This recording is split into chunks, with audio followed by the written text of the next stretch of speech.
ये डिबेट में बोलना आसान होता है, ठीक नहीं है कि वो माँ कह रही है कि मेरा तो बेटा सामान लेने गया था, वहां क्या हुआ। ये आपके नेता को नहीं सोचना चाहिए था वो टिप्पणी देने के लिए, जिस टिप्पणी से आप बच रहे हैं बार बार, कि अगर ऐसा कोर्ट के ऑर्डर आएंगे तो पत्थरबाजी होगी। अनुराग भदौरिया, चू नहीं निकला, चू आपके मुंह से कि वो गलत है।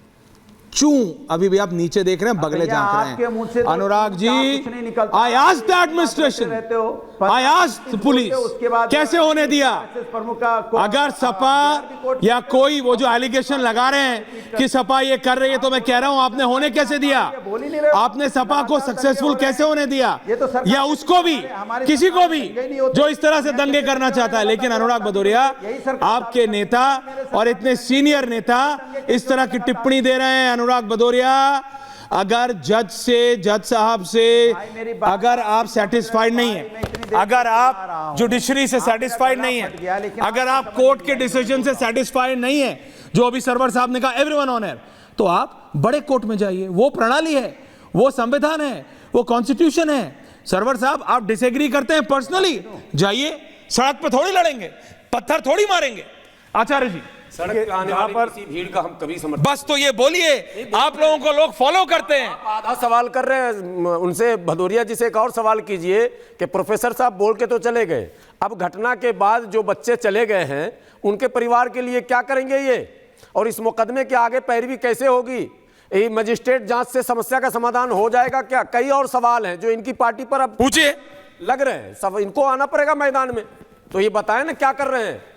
मरने वाला तो चला गया इस दुनिया से, अब पीछे जो कुछ छोड़ गया कौन संभालेगा उसको? आप चिंता ना करें, सब आचार्य जी आ रहा हूं, आचार्य जी आ रहा हूं, अभी आपने प्रोवोक किया। शुक्र की नमाज के बाद क्या हुआ? इनके सांसद जब सांसद थे, विधायक थे, तो क्या आम जनमानस को लेकर कोई रास्ता नहीं निकाल सकते थे? क्या उनके मतदाता केवल मुस्लिम हैं क्या? उनके मतदाता नॉन मुस्लिम नहीं थे क्या? तो उनके समर्थक मुस्लिम नॉन मुस्लिम मिलकर मसला नहीं निकाल सकते? जब अधिकांश लोग शांति प्रिय हैं, तो ये चुटकी भर लोग, मुट्ठी भर लोग कांड करके निकल कैसे जाते हैं?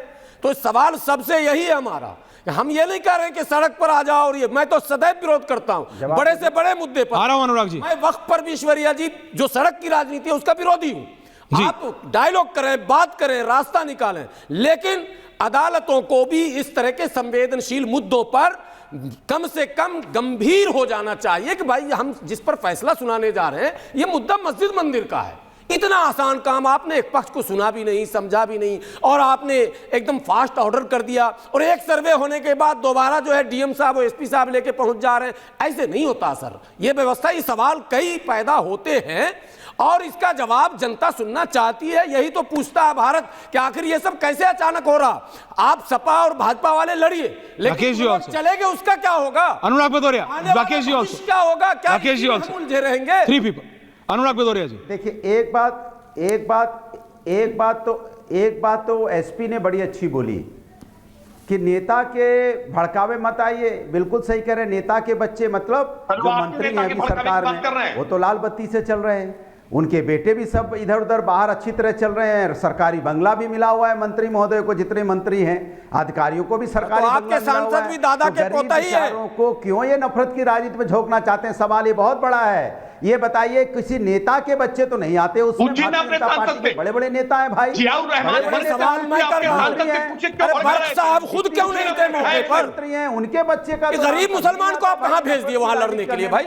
जो ऐशो आराम से रह रहे हैं, आराम से, जिनको बड़े बड़े भदौरिया जी अगर बर्क साहब होते, ईश्वरिया जी पूछिए पूछता हूं, अगर बर्क साहब मौजूद होते तो क्या उपद्रव होता? क्या? Very valid question. आपने जुमा में भाषण दे दिया, आपने अपने बयान में कह दिया मैं ये हूं, मैं वो हूं, हिलने नहीं दूंगा, और निकल लिया आप दिल्ली और वहां पंगा हो गया। की राजनीति समाज के अंदर में कर रहा है। अनुराग जी, सवाल सुना आपने? अनुराग भदौरिया, 14 के बाद से सवाल सुना आपने? एक सेकंड, अनुराग जी, सवाल सुना आपने? ये गुलाम सरवर पूछ रहे हैं आपसे, जो हमेशा आपकी साइड रहते हैं, लेकिन आज एक सवाल पूछ रहे हैं। सरवर साहब आपसे पूछ रहे हैं, पूछिए सरवर साहब। मैं पूछ रहा हूं कि बर्क साहब को संवेदनशीलता का ज्ञान था या नहीं? स्वयं क्यों नहीं नेतृत्व कर रहे थे? वो भाग क्यों गए वहां से? जब इतनी बड़ी घटना, इतना बड़ा मुद्दा है, तो शुक्र में तो आपने बयान दे दिया और शनिवार को रवाना हो जाते हैं, रविवार को रवाना हो जाते हैं। सदन तो आज चला ना, कल तक तो आपको वहां रहना था, आप यहां आ गए, वहां इतना बड़ा पंगा हो गया, तो जिम्मेदारी क्या बर्क साहब की नहीं बनेगी? मैं जवाब दे दूं जी। अगर सुन तो लीजिए, मेरी बात सुन लीजिए, अगर सांसद जी वहां होते तो कह रहे सांसद जी यहाँ क्या कर रहे थे, यहाँ इनको होना ही नहीं चाहिए था, क्योंकि यहाँ पे सर्वे हो रहा था, सांसद क्यों आ गए यहाँ पे? जनप्रतिनिधि है, और जनता के साथ होते सर, था, इसीलिए यहाँ पे गड़बड़ी हो गई।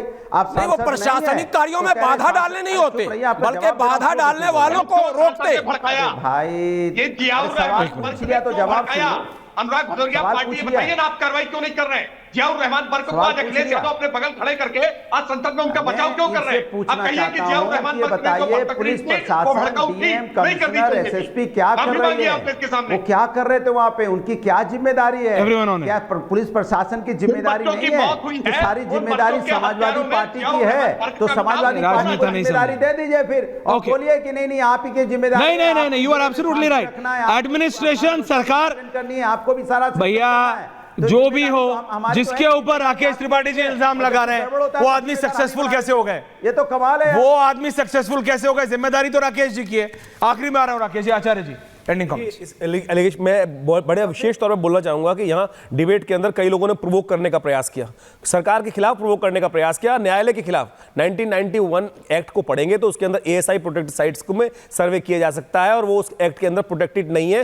खरवर साहब ये जान लीजिए, साफ साफ ये सुन लीजिए। दूसरी बात आपने सुन दो मिनट सुन लीजिए, जामा मस्जिद वो पूरा साइट जो है एएसआई प्रोटेक्टेड साइट है। तीसरी बात आपने कहा जो वीडियो के बारे में, वो वीडियो जो विष्णु आपने आप समझे, अरे सुन लीजिए साहब, आपने कहा एक बार सर्वे हो गया, दूसरी बार सर्वे की आवश्यकता थी। शाम के समय जिस दिन 19 तारीख को सर्वे हुआ, वहां पर मस्जिद के अंदर 1000 आदमी विद्यमान था और वो वहां पर हो हल्ला कर रहे थे। ये पूरा का पूरा एसपी ने बताया है, आपने सुनी नहीं, आपने ऐसी ऐसी बात बोल दी कि पूरा देश में आग लग जाए। आपने तीसरी बात इतनी खतरनाक बोली कि विष्णु शंकर जैन जब वहां से जा रहे थे, अरे मारने की साजिश थी उनको, जाते हुए का वीडियो नहीं है, वो वापस आते हुए का वीडियो है, जब 25,000 आदमी पत्थर मार रहा था, बच के निकल रहे थे लोग वहां पर। पुलिस आपको यह समझ में आना चाहिए, और आप पूरे देश को बरगला रहे हैं, पूरे देश में ओबेसी ओके बैठ के नेता बरगला रहे हैं। Point taken.